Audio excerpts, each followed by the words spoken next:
fit this major event in Jewish history, the Winery Hill in the Samarian Mountains. This area was known as Harei Ephraim, so we have remains here from that time period, from the First Temple period, all the way through Second Temple period, into the time especially of the Maccabees, because this was their headquarters for the revolt against the Seleucid Greeks, who were coming from Antioch from the north. This was a wonderful place to hide, plenty of water, tremendous amounts of groundwater, which is why we have many springs in this area that the kids now play in and that have been developed by the modern communities that are here. Despite the difficult topography on the mountains, they had mountain agriculture here. If you have food, if you have security, if you have water, it's a place to live, and it continues until today. The name Winery Hill comes from the many grape pressers and wine storage halls, which are spread across this hilltop. The caves were also used for another major industry, olive oil. They raised grapes for wine, and they raised olive trees for oil. And if we think especially about the Hashmonaim and the story of Hanukkah, the story is about olive oil. It's a holiday that happens in the time period of the harvest of olive oil. So they had an olive oil culture. They grew very fine olive oil, also for export. How did they make a living? We rarely ask in the ancient world. Where'd they get their money from? So this is part of, they did this for themselves, and they also probably used it for trade. So finding what we call a beit bad, or an olive press here. Bad is this long beam.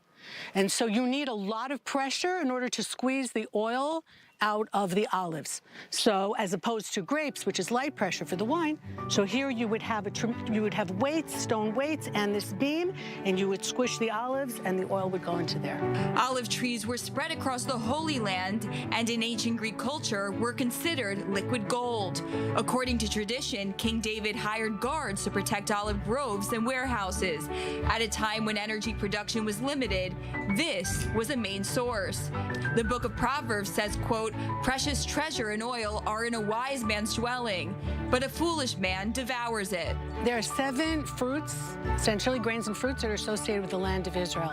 You have the barley and the wheat, the pomegranate and the fig, the grape, the date, and the last harvest is the olive oil. It happens in late November, early December. That's why Hanukkah is the holiday. That's when the holiday falls out. It's all about the olive oil. So here we are in the summer, and you can see small olives on the tree. They won't be ready to be eaten for quite a few months. They can't be eaten raw. What's interesting about the olive tree is that in traditional places, it's actually smacked in order to harvest it. You can still see today, people will put down blankets and they'll hit the tree until the fruit comes off, because the fruit is tough. You don't have to worry about it being bruised. That's also why they would take the olives into the villages in order to press the olives for oil. And so you'll usually find the olive presses near the village, not out, let's say, in the vineyard, which is where you would find the grape presses because they're more delicate. But there was a tremendous need for olive oil, not just for eating, also for making soap and for lighting the lanterns.